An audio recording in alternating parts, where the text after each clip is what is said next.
No, I understand you. And by the way, it was 10 times worse a month ago. They now admit that, I have a bunch of reports today, but our media is hardly even reporting it, that it's continuing to burn, smoke, blow up into the atmosphere, blowing right at the U.S.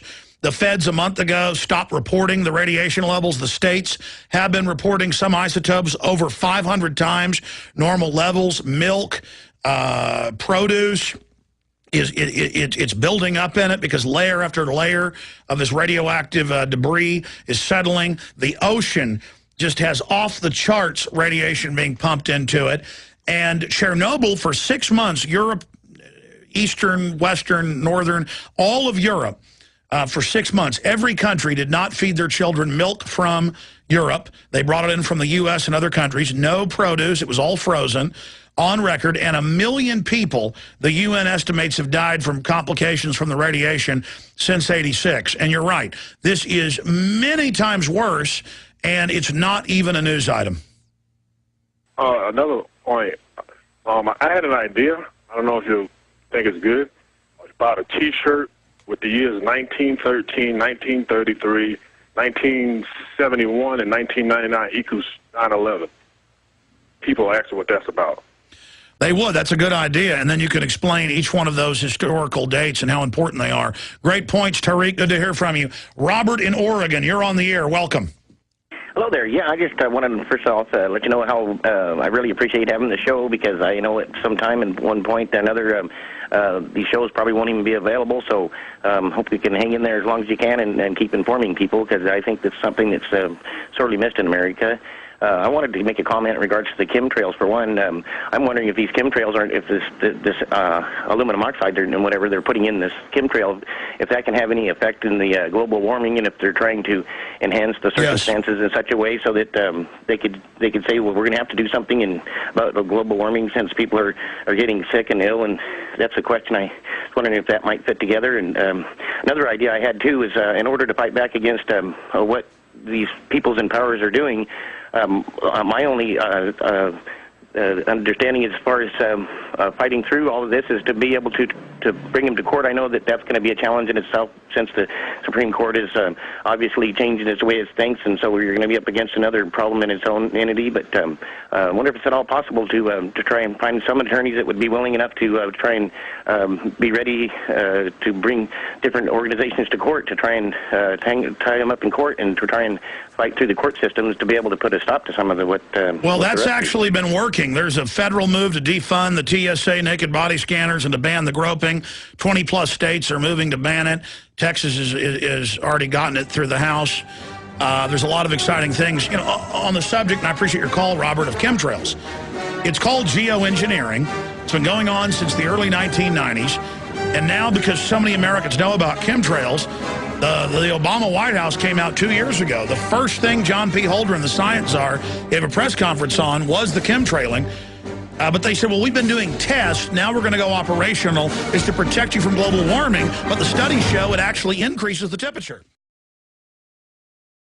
Okay, let's jam in at least 5 more calls. Then in the next segment, Aaron Dykes in studio to recap the flip-flopping, ever-changing children's fable of the bin Laden killing a month ago. And there's been a new development on that front, and we'll look at how it geopolitically ties into queuing up Pakistan as the next target of globalist bombardment. The latest in Libya. Also, Putin decides to retake presidency. He's now going to be running for president as if we didn't know that was happening. Paul in Minnesota, go ahead. You're on the air. Thanks for holding. Hey, Alex. Just wanted to give you a heads up that witness to and photographer of the JFK assassination, Mary Mormon, will be doing her first public interview in nearly 48 years. And that's according to press releases from both Business Wire and PR Newswire. Okay. Just wanted to give you a heads up on that. And she's like I said, one of the last living witnesses that was right there and taking photos.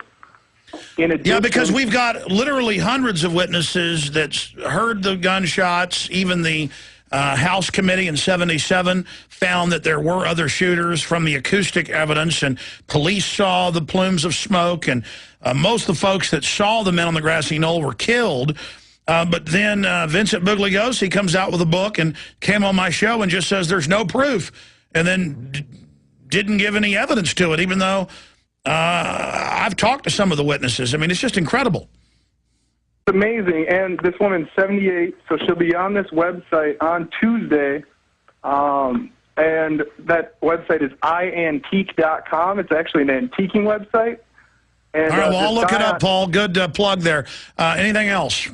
I just wanted to tell you, yeah, and this guy, Gary Stover, who's having her on his show, he's done a 4-part series. This will be the 4th part. He might be doing another part regarding her new information. I appreciate your call. Yeah, the good news is, depending on the poll, the lower polls are over 80. A lot of national polls I've seen, I know you see them, are above 90% believe the government's lying about the JFK killing almost 50 years ago. So more and more people are not drinking the Kool-Aid and the lies.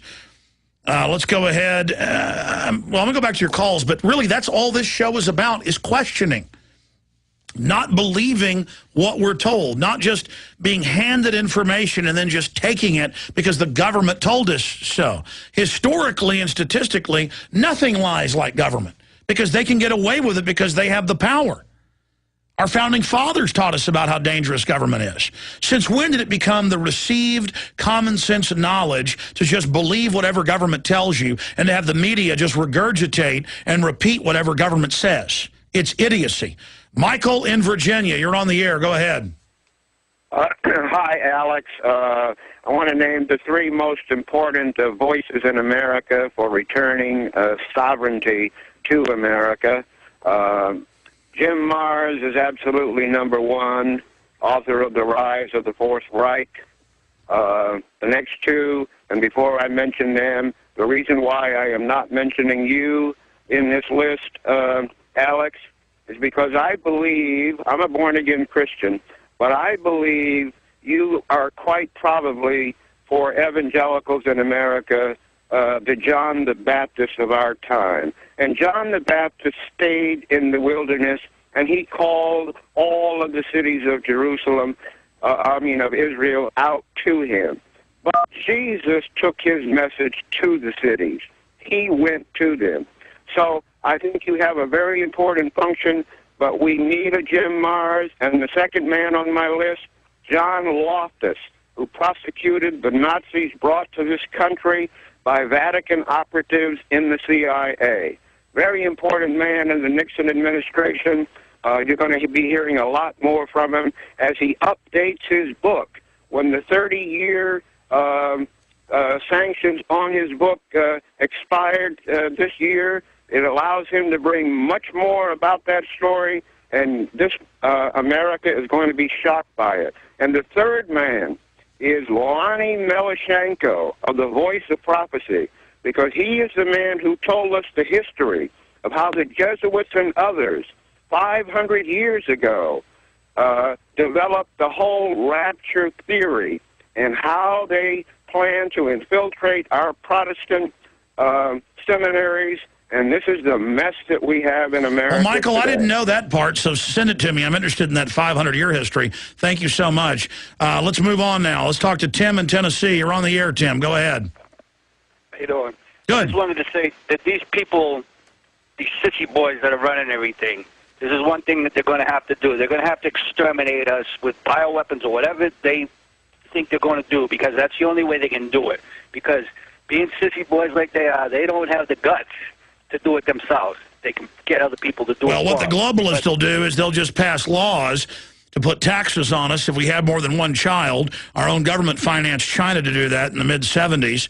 They'll also destroy our economy, as Al Gore and others have said. They want a post-industrial America. Maurice Strong, the head of the Goddard Space Center, they admit this environmentalism has nothing to do with the environment. It's about shutting down free market local businesses. Look everything Obama does. Waivers to his friends where they don't have to get insurance, but your company does for your employees. GE gets to build new coal-powered plants, but their competition gets shut down. It's all about a managed, planned economy. And if you read the different UN documents and others, they openly say, let's put stuff in the water to sterilize the public. I mean, look at John P. Holdren, the White House science czar. I mean, you know, he's published multiple books calling for this. And what does the White House do? They put him in charge. These people are eugenicists. And if you're a new listener and don't know what a eugenicist is, watch my film, End Game, Blueprint for Global Enslavement. Go ahead, sir. To do is, like you said, do some bioweapon, because there's too many people like me that aren't going to take any crap from these morons that think they're just going to walk in and bend us over and have their way with us. Because, like you said, like they said, we're armed. So what are they going to do? The only way they can defeat us is if they send bioweapons from the air and kill us that way. Because they're not going to have the military come in here unless they have a foreign military do it. And that's not going to happen either. You know, it's just, that's the only way they're going to do it, is if they kill us. And they have plans to do it with bioweapons. Other than that, they're not going to take the United States. All right, thank you so much. I appreciate your call, Tim. Let's talk to John in Virginia. John, you're on the air. Hey, Alex, I have been unemployed for a long time, and I had to get on food stamps, and I got this card in the mail. I'm calling you from Virginia, but I live in West Virginia, and it's an offer for a free cell phone because I'm on government assistance, and it lists all these things where if you're getting any kind of government assistance, they'll give you a cell phone and monthly minutes. And, you know, I'm thinking here... No, I've heard the ads. I've heard the ads by different companies. I looked it up. The companies are doing it, they say, as a write-off because these track phones cost something like $5 a piece. They've got the extra time on these older antenna systems that are still up, but that folks aren't using them. I'm not sure that that's a nefarious thing they're doing. They just have the bandwidth, and they're not shutting out these systems yet, these older transmitting systems. They've moved over to the microwave transmission, but they still have the older cell phone grid. But it is true that by federal law, all of these cell phones do have GPS triangulating via the cell towers, and that the government is using them to surveil us, violating the Fourth Amendment. I was thinking as they were talking about, you know, we got to cut the budget. You know, I can't see them doing this without getting money from the government. The government must be giving them something. I hear you. Look, of the Fortune 100, Forbes has even broken it down. On average, they pay about 2.8% corporate taxes. And then people say, well, corporations, their employees pay. Yeah, if they're domestic. But most of the profits have now been moved offshore. They've written the laws to where they're exempt from the taxes. And I wouldn't even be against that if those very same big corporations like Goldman Sachs and others weren't out always promoting, and that they bankrolled Obama, higher taxes on the middle class, so then our money can be taken and given to them as corporate bailouts. You understand?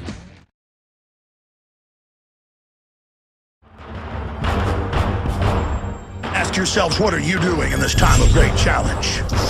What are you doing to unlock minds?